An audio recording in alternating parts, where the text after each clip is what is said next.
तो दोस्तों बहुत सारा मैसेज आ रहा है कि भैया किनका टीडीएस कटता है, किन किन लोगों का टीडीएस नहीं कटता, उनके ऊपर बात करें। सबसे पहले तो टीडीएस कटना ही नहीं चाहिए।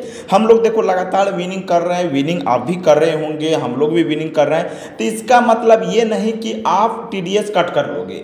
एक तो 10,000 से ऊपर विनिंग करने पर ड्रीम इलेवन ने पहले से नियम रखा है कि सरकार को देना पड़ता है, वहाँ तक सही था। अब 1 रुपया 2 रुपया पे भी आप 30% टीडीएस लोगे, ये तो बिल्कुल गलत बात है और इस पर रुकावट आनी चाहिए। लेकिन सिर्फ मुझे कहने से नहीं होने वाला, जितने भी फैंटेसी एप्लीकेशन वाले वो अगर यदि चाहे मिलकर इनका विरोध करें तो कुछ हो सकता है। तो दोस्तों लगातार हम लोग प्रॉफिट कर रहे हैं, अच्छा मैच जा रहा है। आप भी खेलना चाहते हो तो हमारे लिंक डिस्क्रिप्शन में दिया होगा या टेलीग्राम में, वहाँ से हमारे टेलीग्राम चैनल को भी आप ज्वाइन कर सकते हो, जो कि आप भी अच्छा खासा प्रॉफिट कर लोगे। लेकिन बात आती है कि भैया प्रॉफिट तो हो रहा है लेकिन वो 30% टीडीएस। अब यहाँ पर मैं देखा जाए 1 लाख रुपया मैंने विन किया तो 30,000 सरकार लेगा, वो भी फ्री में, कोई काम धाम का नहीं। 30,000 लेंगे, आपने विन किया, भाई ये कोई मतलब है क्या? तो दोस्तों चलिए यहाँ पर अब बात करेंगे कि टीडीएस जो है ये कोई बंद करवा सकता है, तो वो सारे एप्लीकेशन इनके विरुद्ध जाएगा, सरकार से कुछ विनती करेगा कि इतना आप टीडीएस लोगे तो कैसे हो सकता है। तो यानी एप्लीकेशन वाले के अलावा ड्रीम इलेवन, विजन इलेवन जो भी है, इन लोगों के अलावा कोई चाहेगा तो ये बंद नहीं हो सकता। यहाँ तक क्लियर है। टीडीएस जो ले रहा है, किनका टीडीएस कट रहा है, वैसे कौन कौन से यूजर्स है जिनका टीडीएस नहीं कट रहा है, इनके बारे में चलिए बात करते हैं। तो दोस्तों हम यहाँ पर अपने विनिंग के ऊपर आते हैं। अगर यदि मान के चलो मेरा ड्रीम इलेवन अकाउंट में इतना रुपया है, ठीक है, अब मैं इनको विदड्रॉ करने के लिए जाता हूँ। अब विदड्रॉ करने के लिए जाता हूँ तो यहाँ पर आप देख रहे होंगे 1,42,905 रुपया। ये रुपया कब का है? 1 अप्रैल से ये नियम लागू हुआ था कि 30% टीडीएस काटा जाएगा। तो 1 अप्रैल के पहले से हमारे पास 1,42,000 रुपया था, तो उनसे पहले जितना भी अमाउंट था विड्रॉ करने से 1 भी रुपया टैक्स नहीं कटेगा। उनके बाद से अगर यदि आप विनिंग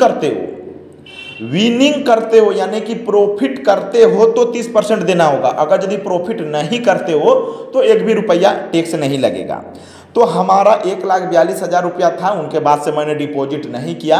तो यहाँ पर अगर यदि मैं विथड्रॉ करता हूँ तो करीबन हमारा यहाँ से 40 से 50,000 रुपया सरकार ले लेगा फ्री में। अगर यदि मैं इसी अमाउंट को हार जाता तो जो भी सरकार है वो पूछने तक नहीं आता कि सौरभ भाई आपका पैसा हुआ क्या। लेकिन जीतने के बाद इतना स्पीड में दौड़ के आएगा, बोलेगा 30%, भैया 30%, अरे रुको, क्या का 30% तुम्हें देंगे? नियम लागू पे लागू करते जा रहा है, ये गलत बात है। लेकिन सारे लोग दे रहा है तो हम भी इस पे कुछ नहीं कर सकते, सरकार से लड़कर कोई फायदा हुआ नहीं है। अब कुछ हमारे यूजर्स के माइंड में डाउट है कि भैया हमारे साथ का मनोज, राजू, कल्लू, बबलू जो है उनका ना टीडीएस नहीं कटता है, ऐसा क्यों? क्या सरकार से उनका कोई संलग्न है या फिर उनसे कुछ रिश्तेदारी है जो उनका टीडीएस नहीं कट रहा है? तो मैं जो कल्लू, बबलू, पप्पू, राहुल जो भी बताया जिनका टीडीएस नहीं कट रहा है, तो 100% आप जान लेना कि 1 अप्रैल के बाद से वो ड्रीम इलेवन या कहीं भी खेल रहा होगा तो वो प्रॉफिट में नहीं होगा, वो लॉस में होगा। अगर यदि 1 अप्रैल के बाद से उन्होंने 20,000 रुपया अपने अकाउंट में डाला होगा और उनके बाद वो सारा हार गया होगा, उसके बाद 5,000 डाला और वो विन किए होंगे 20,000 से कम, तो टीडीएस नहीं कटेगा। क्योंकि ऑलरेडी 1 अप्रैल के बाद से अगर यदि आप 20,000 रुपया डिपॉजिट किया है तो 20,000 रुपया आप अकाउंट में भेजोगे ना, जितना डिपॉजिट किया उतना भेजोगे तो 1 रुपया नहीं कटेगा। लेकिन उनसे 1 रुपया भी ज़्यादा भेजोगे तो टीडीएस कटेगा। तो आपके दोस्त का जिनका टीडीएस नहीं कट रहा है तो ये मान लेना कि अगर यदि वो 10,000 हार गए होंगे, उसके बाद फिर 5,000 विन किए होंगे, वो 5,000 भेजेंगे तो टीडीएस क्यों कटेगा? क्योंकि सरकार के पास कैलकुलेशन किया हुआ कि इनका 10,000 लॉस है। जब 11,000 आप भेजोगे तब वो 1,000 जो प्रॉफिट हुआ उनका टीडीएस कटेगा। तो कहने का मतलब है कि जो जिन बंदा का टीडीएस नहीं कट रहा है तो मान लो कि 1 अप्रैल के बाद से वो फैंटेसी में प्रॉफिट में नहीं है, लॉस में है। और जिन भाइयों का विदड्रॉ करने वक्त टीडीएस कट रहा है तो इतना समझ लो कि 1 अप्रैल के बाद से वो बेहतर तरीका से खेल रहा है और वो प्रॉफिट में है। तो जो प्रॉफिट में रहेगा उनका 31% टीडीएस कटेगा, जो लॉस में रहेगा उनका 31% टीडीएस नहीं कटेगा। यही कहने का मतलब है। तो जिन भाइयों का टीडीएस नहीं कट रहा है वो लॉस में होगा और जिन भाइयों का टीडीएस कट रहा है वो प्रॉफिट में होगा। तो दोस्तों हमारी बात आपको समझ में आ गई होगी। टीडीएस जो कटता है वो प्रॉफिट में कटता है। कितना आप अमाउंट, अगर यदि आपने 50,000 रुपया ऐड किया और फिर उस विनिंग में करके 50,000 रुपया आप भेजोगे तो 1 रुपया नहीं कटेगा। लेकिन आपने 50,000 रुपया ऐड किया और 50,000 से ज़्यादा भेजोगे, जितना ज़्यादा भेजोगे उनका 30% कटेगा। तो दोस्तों बाकी सारे कुछ अपडेट के लिए हमारे टेलीग्राम चैनल को आपको ज्वाइन कर लेना चाहिए। खासकर डोमेस्टिक मैच में ज़बरदस्त प्रॉफिट करना चाहते हो तो एकमात्र चैनल डोमेस्टिक पिलिंग 11 को आप लोग ज्वाइन कर लो।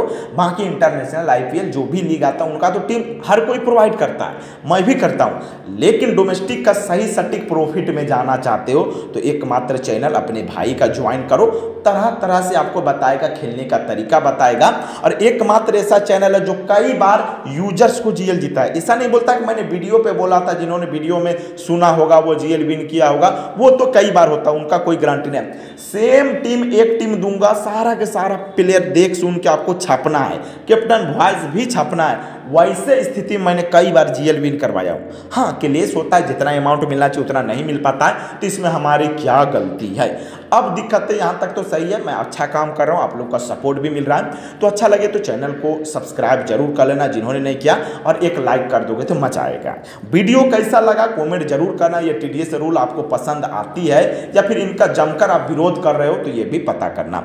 तो दोस्तों हमारा तो काफ़ी बुरा लगता है कि टीडीएस इतना कट नहीं होना चाहिए, हम लोग का बहुत ज़्यादा नुकसान हो रहा है। सरकार ये गलती कर रहे, हारने के बाद वो हमारे यूजर्स भाइयों को पूछने तक नहीं आते कि भैया कैसे लॉस हो गया। जीतने के बाद वो हाथ लेकर या कटोरा लेकर आ जाते हैं कि भैया कुछ रुपया दे दो, पान सुपारी गुटखा जो भी खाना है। ऐसा गलत बात है।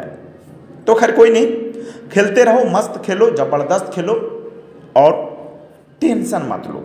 फैंटेसी में टेंशन लेने से कुछ नहीं होगा। हाँ, बूढ़ा हो गए हो, पेंशन ले लो, लेकिन टेंशन मत लो। तो दोस्तों फिलहाल के लिए मैं अपने वीडियो को यहीं समाप्त करता हूँ। सीधा मिलता हूँ कोई अच्छे खासे मैच के साथ जहाँ पर आप लोग प्रॉफिट कर सको। धन्यवाद।